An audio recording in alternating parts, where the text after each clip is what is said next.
الله ربي والإسلام ديني ومحمدا رسول الله.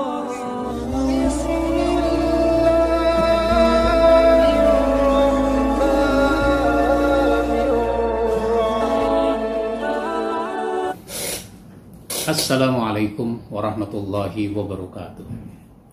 Saudaraku kaum muslimin yang dimuliakan Allah, kita bersyukur punya banyak masjid.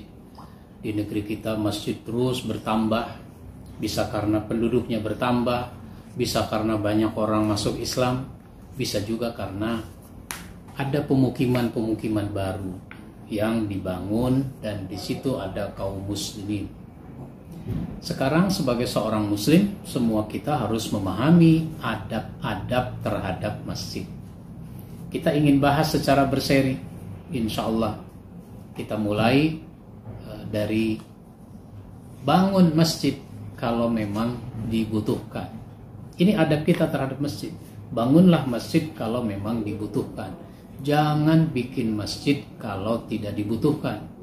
Nggak dibutuhkan bagaimana? Nggak dibutuhkan karena masjid sudah ada, dekat jaraknya. Sehingga saya prihatin ada banyak masjid jaraknya dekat-dekat padahal tidak dibutuhkan. Nah, kalau dibutuhkan nggak apa-apa. Misalnya di perkantoran, misalnya di Telkom ada masjid, di sebelahnya ada BRIN, nah, dulunya LIPI ada masjid. Di sebelahnya lagi Museum Satria Mandala ada masjid. Terus begitu, di setiap kantor di Jakarta ada masjid. Nggak apa-apa dibutuhkan.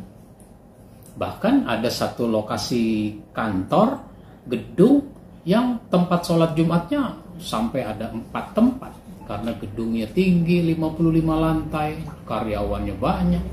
Belum lagi masyarakat sekitar ikut sholat di situ, sehingga diperlukan tempat sholat yang banyak.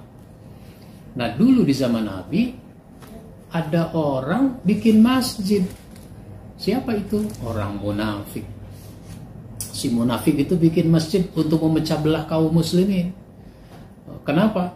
Dia membangunnya mau, tapi memakmurkannya dia tidak mau. Karena memang niatnya sekedar untuk menghancurkan kaum muslimin melalui masjid.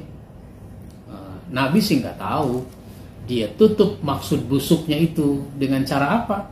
Dia temui Nabi, ya Rasul, kami sedang bangun masjid, hampir selesai. Tolong agendakan kapan bisa diresmikan. Kata Nabi, sekarang sih nggak sempat karena sekarang ini lagi siap-siap mau perang. Waktu itu mau perang Tabuk. Nantilah setelah perang. Nah, setelah perang Nabi bermaksud mampir di kampung itu di mana orang-orang munafik itu bangun masjid. Nah, kalau Nabi kan nggak tahu dia munafik, sampai Allah yang ngasih tahu. Tapi Nabi diturunkan kepadanya surat At-Taubah ayat 107, 108. Yang diantara kalimat di dalam ayat ini adalah la taqum fihi abada. La masjidun usisa ala taqwa min awwali yaumin ahaqqu an taquma fihi. Jangan kamu sholat di situ selamanya. Masjid yang didirikan di atas dasar takwa, yaitu Masjid Kuba, Masjid Nabawi, lebih berhak kamu sholat di dalamnya daripada di masjid ini. Nggak jadi Nabi meresmikan masjid itu. Lalu Nabi kemudian menugaskan 2 orang sahabat untuk datang ke situ. Bukan mewakili Nabi untuk meresmikan masjid, tapi apa? Sahabat itu ditugaskan untuk menghancurkan masjid itu, merobohkan dan membakar puing-puingnya. Inilah yang dikenal dengan Masjid Dirar. Masjid yang dibangun untuk membawa kemudaratan bagi kaum muslimin. Maka mari kita bangun masjid kalau memang dibutuhkan. Dan sesudah masjid dibangun, kita tunjukkan adab kita terhadap masjid dengan sebaik-baiknya. Dan saya menulis sebuah buku yang kecil, penting untuk dimiliki oleh setiap masjid. Bahkan bagus pengurus masjid membagikan buku ini kepada jamaahnya, adab terhadap masjid dan hari Jumat. Insya Allah nanti kita sambung ke episode berikutnya. Wabillahi taufiq wal hidayah. Wassalamualaikum warahmatullahi wabarakatuh.